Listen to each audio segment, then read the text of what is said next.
لوگ کہتے ہیں کیمرہ تو ہے دیکھو، لیکن پولیس کی جانب سے یہ جواب دیا جاتا ہے کہ کیمرہ چونکہ روٹیٹنگ تھا، وہ گھوم رہا تھا، تو اس جائے حادثے کی یا اس حادثے کی کوئی فوٹیج نہیں بن سکی۔ کیا ایسا ممکن ہے؟ کیمرہ جب گھومتا ہے تو مستقل روٹیٹ کرتا ہے، لیکن کیا کریں کہ وہ اس نظام کے ایک بڑے حصے سے تعلق رکھنے والی شخصیت کا بیٹا تھا جس نے یہ حادثہ کیا۔ یہ بھی بتایا جا رہا ہے کہ حادثے کے وقت جسٹس آصف خود وہاں پہنچے فوری طور پر، لیکن اس کے بعد وہ اپنا اثر و رسوخ استعمال کرتے رہے، اور یہ بھی بات علم میں آئی ہے کہ وہ متاثرہ خاندانوں سے کہتے رہے کہ انہیں فاتحہ خوانی کے لیے آنا ہے۔ جنہیں فاتحہ خوانی کے لیے آنا ہوتا ہے وہ اجازت طلب نہیں کرتے، وہ بے قرار ہو کے جس حال میں ہوتے ہیں اسی حال میں آ کے دروازے کے باہر ہکا بکا کھڑے ہوتے ہیں، کیونکہ ان کی بھی سانس اوپر اور نیچے کی نیچے رہ جاتی ہے کہ یہ کیا ہو گیا۔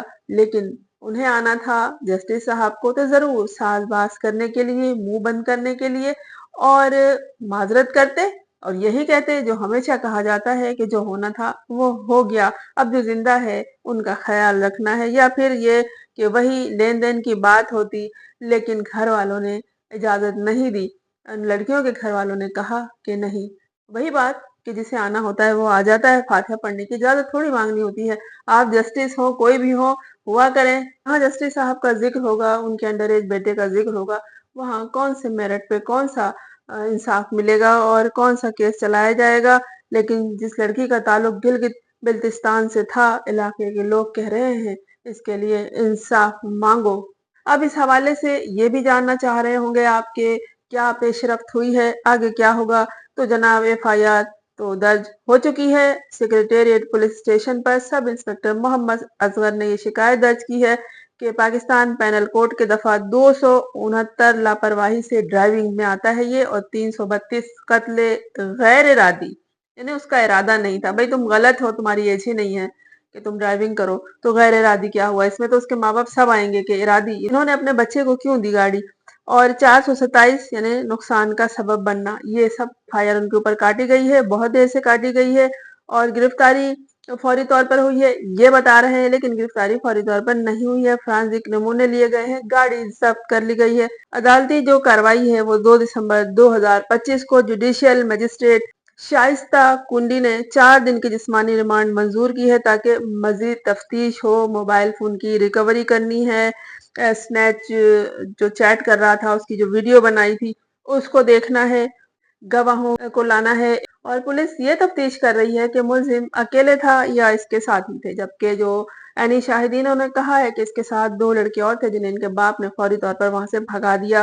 یہ جانچ کی جا رہی ہے، پولیس اپنے طور پر جانچ پڑتال کر رہی ہے۔ جب دونوں لڑکیاں مر گئی تو اب جانچ پڑتال کر کے کیا فائدہ؟ بتانے والے تو بتا رہے ہیں اس کے ساتھ 2 لڑکے اور تھے۔ کیس کو سخت اور مضبوط اور منصفانہ طریقے سے چلانے کا یقین دلا دیا گیا ہے لواحقین کو، لیکن سوشل میڈیا پر یہ الزام لگایا جا رہا ہے کہ جسٹس صاحب اثر و رسوخ کو استعمال کر رہے ہیں، اور ابھی تک اس کے آگے کسی پیش رفت کی خبر نہیں ملی ہے۔ خاندانوں کی طرف سے ابھی تک کوئی عوام کے لیے بیان نہیں آیا ہے، البتہ پولیس نے یقین دلایا ہے کہ کیس کو میرٹ کی بنیاد پر چلایا جائے گا۔ جسٹس صاحب نے اپنے کام ملتوی کر دیے ہیں، اور کیسے آگے وہ عوام کے سامنے بیٹھیں گے جبکہ ان کے بیٹے نے 2 نوجوان لڑکیوں کی جان لے لی ہے، لیکن پھر بھی یہ بیان ہے کہ وہ اپنے اثر و رسوخ کو استعمال کر رہے ہیں۔ تفتیش تھوڑے دنوں کے بعد ضرور رکتی محسوس ہوگی۔ عوامی رد عمل یہ ہے کہ عوام سوشل میڈیا پر غم و غصے کا اپنے اظہار کر رہی ہے اور کہہ رہی ہے کہ امیر خاندانوں کے لیے ہر طرح کی مراعات ہیں۔ یہ بھی کہا جا رہا ہے کہ یقیناً لواحقین کو معاوضہ دے کر معاف کرا لیا جائے گا۔ صحافی حضرات یہی سوال اٹھا رہے ہیں کہ کیا جسٹس جو انصاف کی کرسی پر بیٹھے ہوتے ہیں یہ اپنے بیٹے کی وجہ سے جان جانے والی نوجوان لڑکیوں کو انصاف دے پائیں گے؟ حالانکہ انہوں نے اپنے نابالغ بچے کو، بیٹے کو گاڑی دے رکھی تھی چلانے کے لیے۔ عوام کے غم و غصے کو، عوام کے جذبے کو، عوام کی ہمدردی کو دبانے کے لیے یہ کہا جاتا ہے کہ ہم انصاف کریں گے، لیکن انصاف کس کے ساتھ ہوا ہے؟ ان دنوں جو پاکستان کی صورتحال ہے وہاں تو عدالتیں ہی ختم ہے، تو ان 2 لڑکیوں کو انصاف کیسے ملے گا جو عام لوگوں کی بیٹیاں تھیں؟ جس کی وجہ سے وہ دنیا سے چلی گئی ہیں، وہ ایک خاص شخصیت کا بیٹا ہے۔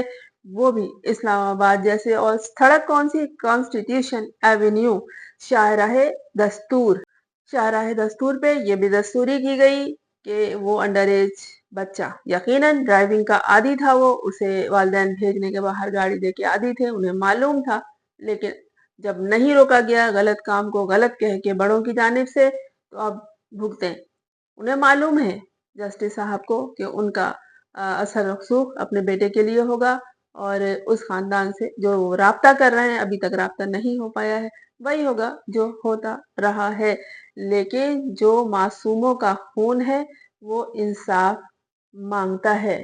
وہ دونوں روزگار سے واپس آ رہی تھی، ادھر ادھر کے سیر سپاٹے سے واپس نہیں آ رہی تھی، ان کی جان آنن فانن چلی گئی۔ بہرحال وقت تھا ان کے جانے کا، لیکن یہ ہے کہ غیر ذمہ داری ہوئی ہے والدین سے بھی، اور اس سماج سے بھی، معاشرے سے بھی، اس قانون سے بھی، ان عدالتوں سے بھی جو عام لوگوں کے لیے ہے ہی نہیں۔ پھر بھی امید کا دامن ہمیں رکھنا چاہیے، اچھی امید رکھنا چاہیے کہ حساب کتاب اسی سرزمین پہ، اسی دنیا میں سب کا ہو جاتا ہے۔ غلطی کا مرتکب صرف وہ بچہ نہیں ہے، اس کے بڑے بھی ہیں جنہوں نے اسے بے لگام چھوڑا ہوا تھا۔ آپ کا اس حوالے سے کیا خیال ہے؟ خدا کرے کہ ان مظلوموں کو انصاف ملے جن کے ناحق خون کو اب خریدنے کی کوشش کی جا رہی ہے، تاکہ معاملے کو دبایا جا سکے۔